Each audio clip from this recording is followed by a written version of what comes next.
Hello दोस्तों, ये कहानी शुरू होती है आर्कटिक रीजन की बर्फीली पहाड़ियों में, जहां एक आदमी जिसका नाम मिकेल्सन है कई महीनों से फंसा हुआ है और मदद का इंतजार कर रहा है।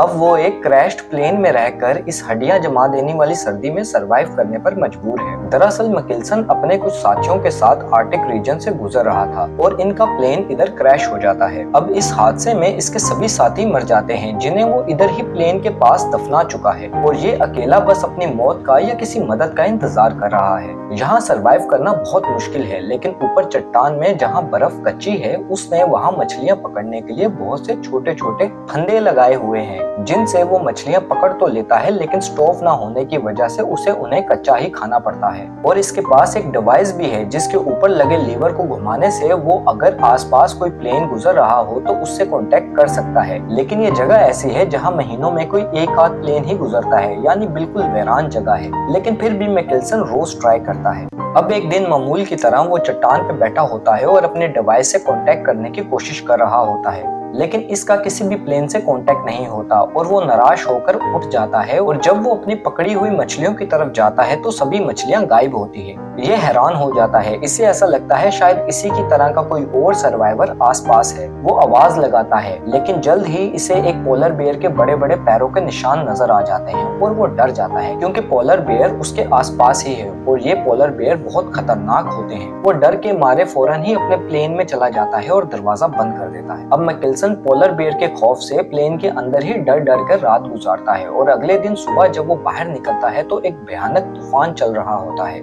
लेकिन वो फिर भी अपनी डिवाइस लेकर वो कांटेक्ट करने की कोशिश में लग जाता है और खुशकिस्मती से इसकी डिवाइस पे ग्रीन लाइट चल जाती है, यानी इसका कांटेक्ट हो गया है। वो खुश हो जाता है, लेकिन जब वो अपने चारों ओर देखता है तो इसे तूफान की वजह से कुछ नजर नहीं आता। लेकिन अगले ही पल इसे एक हेलीकॉप्टर नजर आ जाता है। वो अपनी फ्लेयर से उस हेलीकॉप्टर को सिग्नल करता है। वो हेलीकॉप्टर इसके फ्लेयर को देखकर इसके पास आने लगता है, लेकिन ये भयानक तूफान हेलीकॉप्टर को अपनी चपेट में ले लेता है और क्रैश हो जाता है। मिकेल्सन भागकर क्रैश्ड हेलीकॉप्टर के पास जाता है और जब वो अंदर देखता है तो पायलट मर चुका होता है, लेकिन अंदर एक लड़की भी होती है जो अभी भी जिंदा है लेकिन बहुत बुरी तरह जख्मी है। अब मिकेल्सन इस लड़की की जान किसी भी कीमत पर बचाना चाहता है, तो वो हेलीकॉप्टर के दरवाजे को तोड़कर और उस दरवाजे पे इस लड़की को डालकर अपने प्लेन में ले आता है। प्लेन में आते ही इस लड़की को होश आ जाता है। मिकेल्सन इससे बात करने की कोशिश करता है, लेकिन इस लड़की को इंग्लिश नहीं आती और एक और लैंग्वेज में बात कर रही होती है जो मिकेल्सन को समझ नहीं आती। और जब मिकेल्सन इस लड़की को चेक करता है तो इसके पेट पे बहुत बड़ा जख्म होता है। वो उसके जख्म पे स्टिचेस लगाता है जिसकी दर्द की वजह से लड़की फिर बेहोश हो जाती है। अब मिकेल्सन उसके पास ही एक नोट रख देता है कि मैं जल्द ही वापस आऊंगा, और फिर वो दोबारा उस हेलीकॉप्टर पर जाता है और पायलट की लाश को पास में ही दफन करके उसके ऊपर कुछ पत्थर रख देता है। इसके बाद वो हेलीकॉप्टर को अच्छे से चेक करता है जिसमें उसे एक आर्कटिक मैप मिलता है, यानी वो इस आर्कटिक मैप की मदद से अब इस आर्कटिक रीजन से निकल सकता है। और साथ ही इसे कुछ जमी हुई नूडल्स और एक स्टोव मिल जाता है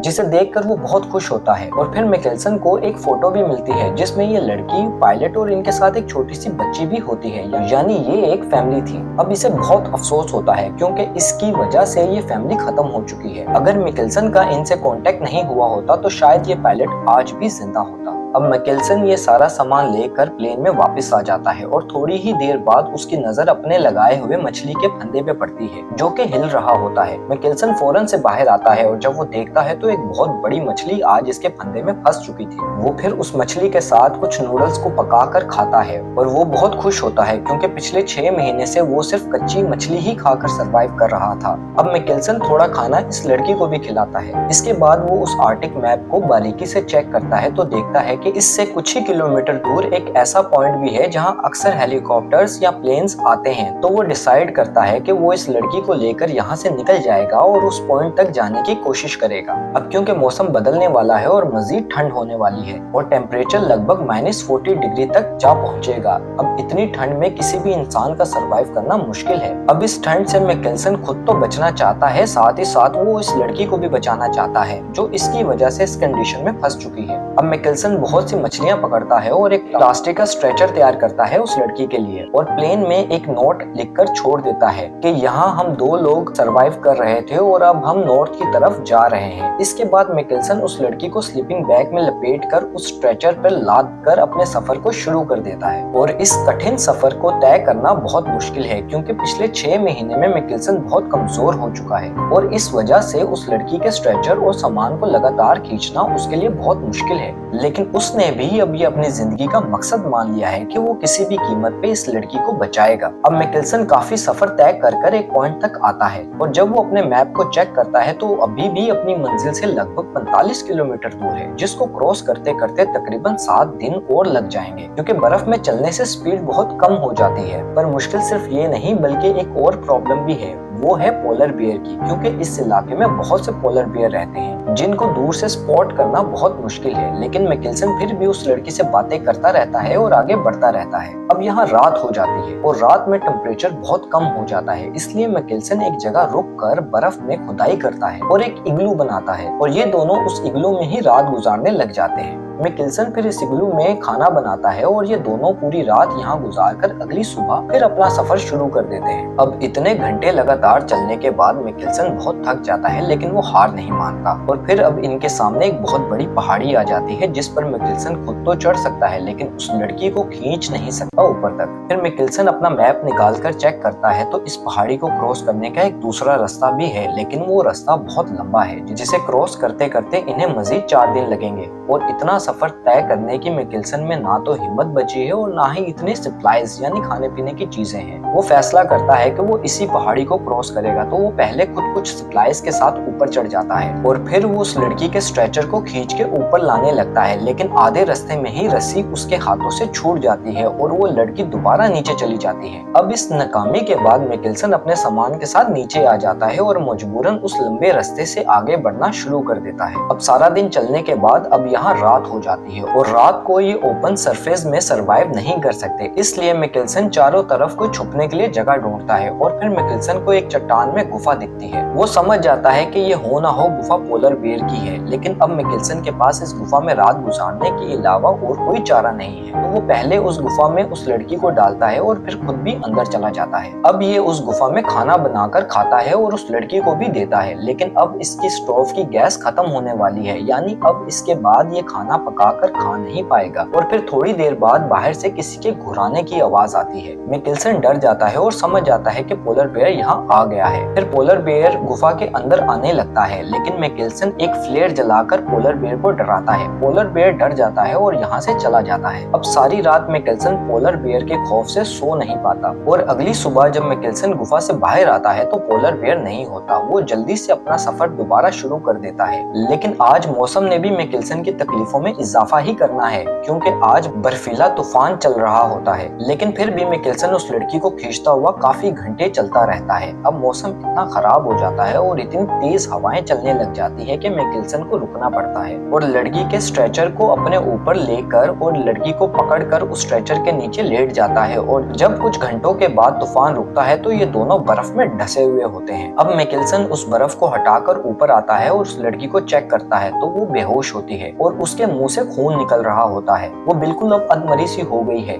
जब मिकेल्सन इसका जख्म देखता है तो वहाँ अभी इन्फेक्शन हो चुका है। मिकेल्सन अब समझ जाता है कि इस लड़की का बचना मुमकिन नहीं, तो वो फैसला करता है कि इस लड़की को यहीं छोड़कर अकेला ही आगे बढ़ेगा। अब ऐसा करना मिकेल्सन के लिए आसान नहीं होता, उसे बहुत भारी दिल से ये फैसला लेना पड़ता है क्योंकि अब इस बेचारे के पास इसके अलावा और कोई रास्ता नहीं है। अब वो उस लड़की की फैमिली फोटो इस लड़की के हाथ में पकड़ाता है और अकेला ही आगे बढ़ जाता है। लेकिन अभी वो कुछ ही दूर जाता है तो एक खाई में गिर जाता है और इसका पाँव टूट जाता है। अब मिकेल्सन को इस हादसे की वजह से एहसास होता है कि इसने कितनी बड़ी गलती की है, उस लड़की को वहीं मरने के लिए छोड़ आया। और साथ ही इसको ये भी एहसास होता है कि शायद उसी लड़की की वजह से ये आज तक जिंदा बचा हुआ है। फिर बड़ी मुश्किल से मिकेल्सन अपनी टांग को लकड़ी से बांधता है और उस खाई से निकल जाता है और दोबारा इस लड़की के पास आ जाता है। अब तक उस लड़की को होश आ चुकी होती है और वो इससे पानी मांगती है। मिकेल्सन उसे पानी पिलाता है और एक दफा फिर उसे स्ट्रेचर पे लेटाकर आगे बढ़ने बढ़ने लगता है, लेकिन अब आगे बढ़ना और भी मुश्किल है क्योंकि पाँव टूट जाने की वजह से इसकी स्पीड और धीमी हो चुकी है। लेकिन फिर भी ये धीमे धीमे और रेंगते रेंगते फाइनली अपनी मंजिल तक पहुंच जाता है और अपनी मंजिल पे पहुंच के ये देखता है कि यहाँ एक चट्टान है। तो मिकेल्सन पहले खुद ही ऊपर जाता है। ऊपर जाकर वो देखता है कि थोड़ी दूर दूसरी पहाड़ी पे एक हेलीकॉप्टर है और कुछ लोग भी वहाँ मौजूद हैं, जिन्हें देखकर मानो मिकेल्सन की जान में जान आ जाती है।